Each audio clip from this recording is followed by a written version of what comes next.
Liquor scam జరిగింది అనేది అయితే వాస్తవం. ఉమ్, ఇది అందరికీ తెలిసిన విషయమే. ఎందుకంటే నార్మల్ పబ్లిక్ కూడా తెలిసిన విషయమే.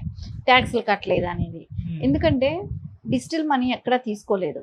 ఓకే. అప్పుడే చాలామంది వ్యతిరేకించారు. మేము పార్టీ వాళ్ళ ఇదిగా మేము కూడా చాలా సార్లు గతంలో అడగటం జరిగింది. సో, స్కామ్ జరుగుతుంది. డిజిటల్ మనీ ఎందుకు తీసుకోవట్లేదు? సో, ప్రతి చోట్ల డిజిటల్ మనీ ఎళ్ళేటప్పుడు ఈ లిక్కర్‌లో మటుకు ఎందుకు తీసుకోవట్లేదు? ఇవన్నీ అడగటం జరిగింది. కానీ ఎక్కడా కూడా ఇదే చెప్తుంటారు కదా! అహంభావానికి పోయారండి. 30 సంవత్సరాలు మేముంటాము. ఇంకా వేరే మేమెవరికీ లెక్కలు చెప్పాల్సిన పని లేదు అన్నట్టే ఉంది. అంటే రాష్ట్రం వాళ్ళ ఆధిపత్యంలో తీసుకున్నారు. మేమేం చెప్తే అదే జరుగుతది. So, okay. మీరెవరు క్వెషన్ చేయటానికి లేదన్నట్టే చేశారు. సరే, తీరా అధికారం కోల్పోయిన తర్వాత తీసుకుంటే ఇప్పుడు దానిలో ఉన్న అవకతవకలు ఎన్ననేది ఎన్ని లక్షల 99,000 కోట్లు స్కామ్ జరిగిందనేదైతే చెప్తున్నమాట.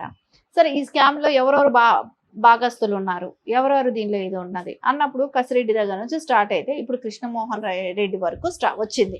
ఓకే. అంటే కృష్ణమోహన్ రెడ్డి గారు ఎవరు? స్వయంగా జగన్మోహన్ రెడ్డి గారికి ఓఎస్డీగా చేసిన వ్యక్తి. అంటే ఈ మధ్యలో ఇంకా చాలామంది పాత్రలు ఉన్నాయి. చాలామంది అరెస్ట్ అయిన వాళ్ళు ఉన్నారు. పిఎస్ఆర్ ఆంజనేయులు గారు కావచ్చు, వీళ్ళందరూ అరెస్ట్ అయిన వాళ్ళు ఉన్నారు. సరే, ఇంకా అరెస్ట్ కావాల్సిన వాళ్ళు వీళ్ళు ఉన్నారు. ఉమ్, అంటే వీళ్ళు రేపొద్దున అంటే అందరూ చెప్పే మాట ఏంటి? స్టార్టింగ్‌లో మాకు తెలీదు, గుర్తులేదు, మర్చిపోయాం అనే మాట ప్రతి వాళ్ళు వెళ్ళని వెంటనే వచ్చే మాటలు అవే. తర్వాత చిన్నగా నిదానంగా అసలు విషయాలు వస్తున్నాయి బయట. సరే, ఇవన్నీ ఇప్పుడు ఇక్కడి వరకు వచ్చి ఆగింది అని అంటే సో నెక్స్ట్ దీనిలో ఓఎస్డీకి చేస్తున్నారు. ఒకరు పిఏగా పనిచేస్తున్నారు. పిఏగా పనిచేసినప్పుడు అతనికి తెలియకుండా జరుగుతాయా? ఎవరు పురమాయిస్తే చేస్తారు పిఏలు? పిఏ అంతటా అన్ని లక్షలకు అన్ని వేల కోట్లని వాళ్ళు కాజేయలేరు కదా. ఇప్పుడు మన ఇంట్లో ఉన్న ఇది ఒక చిన్నది ఏదైనా పోతేనే మనం మన ఇంట్లో వాళ్ళని ఎవరైనా అడుగుతాం. పనిచేస్తున్నారు అనుకోండి ఎవరైనా, సరే వాళ్ళు ఏదైనా ఒకటి తీశారు అని అనుకుందాం. తీసినప్పుడు ఒకటి తెలియకపోవచ్చు, రెండోది పోతుంటే తెలుస్తుంది. సో పెద్ద మొత్తంలో పోయినప్పుడు ఖచ్చితంగా తెలుస్తుంది కదా. సో అక్కడ వరకు ఎందుకు ఉండింది అంటే ఆ పోయిన దానిలో నుంచి ఇంటి దొంగ ఉన్నాడు అనుకోండి, సో వాళ్ళని కాపాడుతున్నట్టే కదా. ఇప్పుడు నేనే కాజేయమని మా ఇంట్లో వాళ్ళకి తెలియకుండా నేను కాజేయమని చెప్పి ఇప్పించేసి తీసుకున్నాను అనుకోండి, అంటే నేను ఇంటి దొంగనేగా. ఆ రకంగా ఇంటి దొంగలే కాజేశారు కదా. అది అంటే ఆ రోజున ఎవరైతే ఆయనతో కుమ్మక్క అయ్యారో చేశారో ఈరోజు వాళ్ళందరూ బయట వస్తున్నారు. ఓకే. వాళ్ళందరూ ఇప్పుడు ఓఎస్డీ వరకు వచ్చినప్పుడు ఆయన ఎవరి దగ్గర అయితే పనిచేశారో ఆ సీఎం కూడా ఉంటుంది కదా వాట. ఆయన దగ్గర ఎంత వెళ్ళింది, ఎన్నిసార్లు వెళ్ళాయి, ఎవరెవరు ప్యాకేజీ ఎంత వచ్చింది. మనం ఒక ఎంపీ విషయాన్ని తీసుకుంటేనే 5,000 కోట్లను మాట్లాడాం. మిథున్ రెడ్డి గారి విషయం తీసుకున్నప్పుడు ఒక ఎంపీదే 5,000 కోట్లను మాట్లాడినప్పుడు లిక్కర్ స్కాము, ఇంకా మిగతా చోటంతా ఎంత? అది కూడా ఒక జిల్లాకు సంబంధించిందే కదా. మిగతా జిల్లాలకు తీసుకుంటే ఎంత?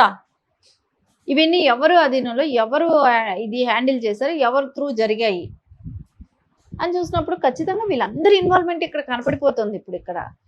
ఇప్పుడు కసిరెడ్డిని అరెస్ట్ చేసినప్పుడు ఇంకొకరి పేరు చెప్పాడు, ఇంకొకరు బయట వచ్చారు. ఇప్పుడు వాళ్ళని అరెస్ట్ చేస్తే ఇంకొకరు, ఇప్పుడు అట్లాగా కృష్ణమోహన్ రెడ్డి వరకు వచ్చింది కదా. సో రేపొద్దున ఆయన అరెస్ట్ అయ్యారనుకోండి, ఆయన ఎవరి పేరు చెప్తారు? ఇప్పుడు తప్పించుకోవటానికి లేదు ఇక్కడ. ఎందుకంటే డబ్బులు తిన్నది మాట వాస్తవం. ఈ డబ్బులన్నీ ఎక్కడ వెళ్ళాయి, ఎట్లా వెళ్ళాయి?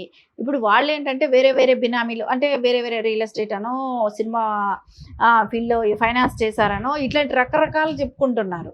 సో ఇవన్నీ కూడా వాళ్ళకి ఎలా వచ్చాయి అనేది అయితే ఇన్వెస్టిగేషన్ స్టార్ట్ అవుతుంది కదా. ఇవన్నీ స్టార్ట్ అయినప్పుడు ఇదంతా ఏంటి, ఏపీలో లిక్కర్ స్కామ్లో దొరికిన సొమ్ము అనేది తెలుస్తుంది కదా. సో ఏదో స్మాల్ అమౌంట్ కాదు కదా. ఇప్పుడు మనం చూసాం 100 కోట్లకే సీఎంలే పోయారు జైలుకి.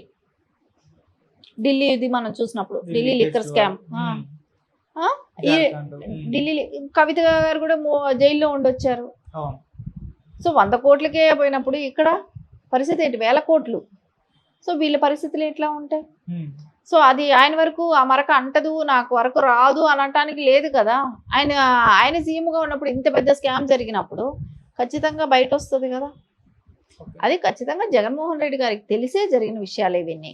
అంటే ఇది తొందరలో జగన్మోహన్ రెడ్డి గారి మెడకు చుట్టుకోబోతుంది అనుకోవచ్చా? కంపల్సరీ ఇది చుట్టుకుంటుంది కదా. ఇప్పుడు ఏంటంటే కింద స్థాయి వాళ్ళు, పై స్థాయిలో వాళ్ళు ఎవరో ఒకరు ప్రోద్బలం చేస్తేనే చేస్తారు. ఓకే. సో ఆ స్థాయి నుంచి ఇంకో స్థాయికి వెళ్ళినప్పుడు వాళ్ళకు కూడా ఎవరో ఒకరు ప్రెషర్ అనేది ఉంటుంది. ఆ ప్రెషర్ ఎండింగ్ ఎవరు, టాప్ ఆఫ్ ప్లేస్ లో ఉన్న వ్యక్తి ఎవరు? జగన్మోహన్ రెడ్డి గారా? సుపీరియర్ ఎవరు అక్కడ? జగన్మోహన్ రెడ్డి గారే. ఆయనకి తెలియకుండా ఇవన్నీ ఇంత స్థాయి, ఈ స్థాయిలో వాళ్ళు చేసేవి ఇది సాహసం కాదు కదా అది. ఓకే. ఖచ్చితంగా ఆయన ఇన్వాల్వ్మెంట్ ఉందనేదే కదా అందరూ అంటుంది. ఉమ్. సో ఇప్పుడు ఏదో చిన్న, నేను అదే అనేది, చిన్నది జరిగితే ఒకవేళ వాళ్ళ మీద వీళ్ళ మీద నెట్టడానికి ఉంటుంది చిన్న స్కామ్ అయితే. ఓకే. ఎవరు కసిరెడ్డి వరకే కూడా నేనే తీసుకుని మొక్కేసాను 100 కోట్లు అని చెప్పి కూడా ఆయన మీదే కూడా వేసుకుంటాడు.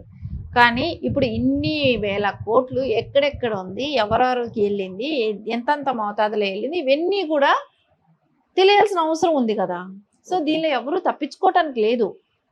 సో ప్రతి ఒక్కళ్ళకి కూడా ఇది ఓపెన్ సీక్రెట్ లాగానే అయిపోయింది. దీన్ని తెలియని వాళ్ళు లేరు.